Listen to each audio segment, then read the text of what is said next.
Dedi Mulyadi lahir di Sukadaya, Desa Sukasari, Subang, Jawa Barat. Bungsu dari 9 bersaudara itu tumbuh dalam keluarga muslim sederhana dengan kultur Nahdlatul Ulama dan tradisi Sunda yang kental.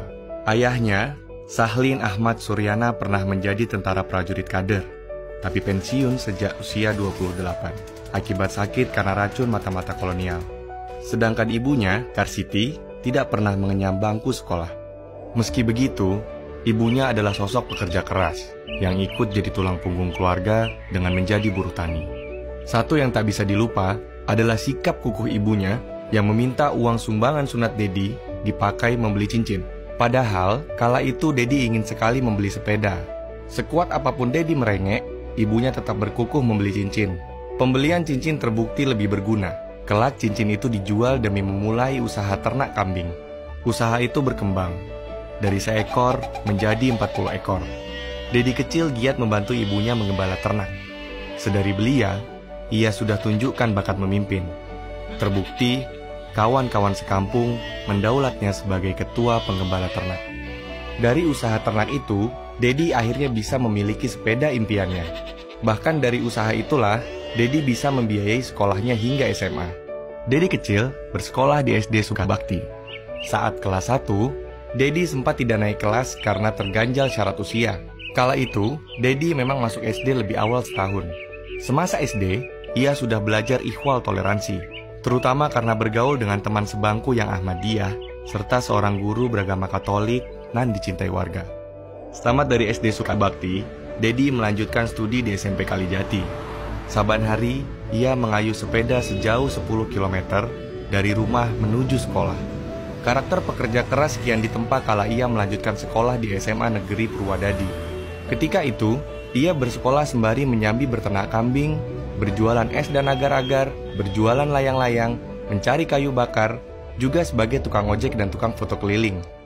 Setamat SMA, Dedi beranjak ke Purwakarta dan melanjutkan pendidikan ke Sekolah Tinggi Hukum Purnawarman. Semasa itu, ia giat berorganisasi dengan menjadi pengurus senat di kampus. Ia juga pernah menjabat Ketua Himpunan Mahasiswa Islam Purwakarta. Di luar kampus, Dedi muda juga bersinar. Misalnya, dengan menjadi Wakil Ketua Dewan Pimpinan Cabang Federasi Serikat Pekerja Seluruh Indonesia.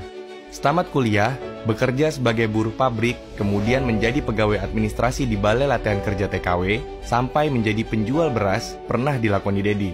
Pada 1999, Dedi menjadi anggota DPRD Purwakarta dan menjabat Ketua Komisi E.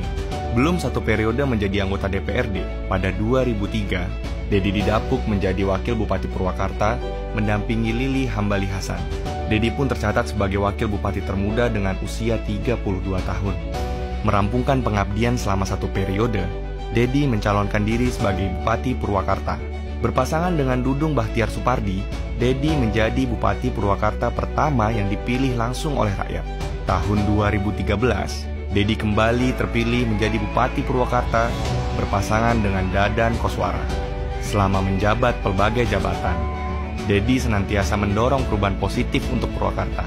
Mengusung konsep pembangunan Purwakarta yang berbasis kesundaan, Dedi pun menelurkan visinya, ihwal pembangunan berkarakter dengan pemberdayaan manusia agar bisa menjadikan alam sebagai energi untuk pertumbuhan, pembangunan, dan kedaulatan ekonomi. Ada 4 fokus utama dalam konsep pembangunan ini, yaitu kekuatan bahasa, ketahanan pangan, mode pakaian berbasis kebudayaan, dan kesenian. Dengan konsep itulah, Dedi memimpin Purwakarta untuk berdandan. Muncullah arsitektur bangunan Sunda. Bangunan-bangunan mulai menggunakan atap jurang ngapak, ukiran, dan pagar khas Sunda. Sebagai wujud kecintaan dan pelestarian budaya, Dedi mengawinkan teknologi dan sejarah tentang Purwakarta, Sunda, dan Nusantara untuk disajikan secara atraktif di dalam museum diorama digital bernama Balai Panyawangan. Di bidang pendidikan, Dedi menerapkan wajib belajar 12 tahun dan menggratiskan biaya sekolah hingga tingkat SMA atau sederajat. Konsep pendidikan berbasis kearifan tradisional Sunda yang diterapkannya sukses mencuri perhatian dunia internasional. Pada 2015, Dedi berpidato ihwal inovasinya itu di markas PBB New York, Amerika Serikat. Bidang kesehatan juga jadi perhatian Dedi. Pada 2013, program jaminan kesehatan masyarakat Purwakarta Istimewa diwujudkan sebagai wujud perlindungan kesehatan untuk masyarakat. Tak ketinggalan dari sisi pariwisata, Pada awal 2017, Dedi meresmikan air mancur fenomenal Taman Sri Baduga yang jadi ikon Purwakarta sekaligus air mancur terbesar di Asia Tenggara. Dedi juga berhasil mewujudkan jaringan listrik 100% merata serta pembangunan rumah rakyat miskin.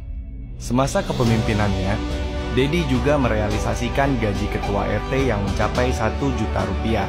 Belakangan, ia juga menggagas sebuah program pembangunan yang berbasis otonomisasi desa, di mana tiap desa bisa memiliki investasi yang bisa mencapai 2 miliar per tahun berdasar dari sumber pendapatan daerah.